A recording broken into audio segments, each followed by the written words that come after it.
केंद्रीय सड़क परिवहन और राजमार्ग मंत्री नितिन गडकरी ने महाराष्ट्र के सांगली में 2,334 करोड़ रुपए की लागत की 2 राजमार्ग परियोजनाओं को शनिवार को राष्ट्र को समर्पित किया। समर्पित की गई राजमार्ग परियोजनाओं के 2 खंडों की कुल लंबाई 96.78 किलोमीटर है। इस मौके पर केंद्रीय सड़क परिवहन और राजमार्ग मंत्री नितिन गडकरी ने बताया कि पिछले 7 वर्षों में महाराष्ट्र में सड़कों, पोत परिवहन, लघु उद्योग और सिंचाई के क्षेत्र में 5 लाख करोड़ रुपए से ज्यादा के कार्य किए गए हैं। नितिन गडकरी ने राजमार्ग परियोजनाओं का उद्घाटन करने के बाद सांगली में एक सभा को संबोधित किया।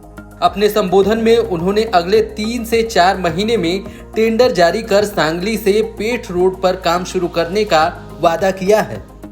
नितिन गडकरी ने कहा है कि पिछले 7 वर्षों में सांगली जिले में सड़कों की लंबाई 3.5 गुना बढ़ाई गई है।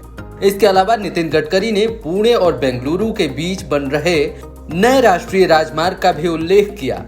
उन्होंने बताया कि 699 किलोमीटर लंबा ग्रीन हाईवे है जो सांगली, सातारा और कोल्हापुर जिलों के पिछड़े इलाकों से होकर गुजरेगा और इससे क्षेत्र को काफी लाभ होगा।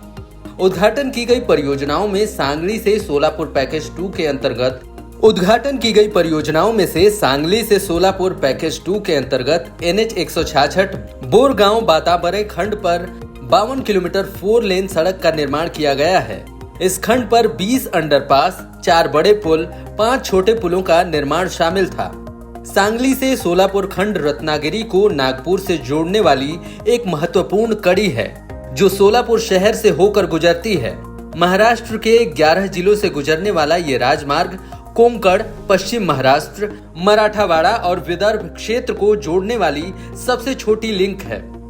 भारतीय राष्ट्रीय राजमार्ग प्राधिकरण यानी कि NHAI ने इस राष्ट्रीय राजमार्ग का अपग्रेडेशन PPP मोड और बजटीय आवंटन के माध्यम से किया है।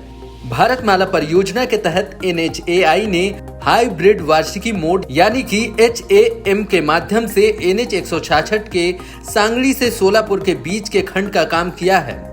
नितिन गडकरी ने शनिवार को NH 965G संगोला से जत खंड, इसकी कुल लंबाई 230.123 किलोमीटर है, जिसके पैकेज 1 को भी राष्ट्र को समर्पित किया है, जिसकी लंबाई 44.78 किलोमीटर है। पाटस से शुरू होकर जत पर समाप्त होता है, जिसकी लागत 257.38 करोड़ रुपए है। इस खंड पर 2 बड़े पुल और 1 छोटे पुल का निर्माण शामिल था। इस परियोजना के आसपास का क्षेत्र अनार उत्पादन के लिए जाना जाता है।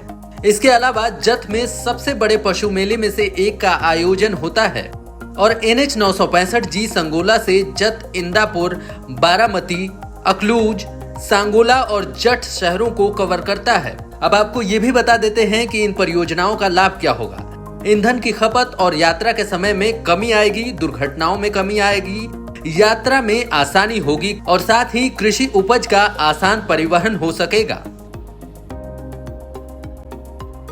Bureau report, up to date Bharat. हमारे चैनल को सब्सक्राइब करें और वीडियो सबसे पहले अपने मोबाइल पर पाने के लिए बेल आइकन को दबाएं।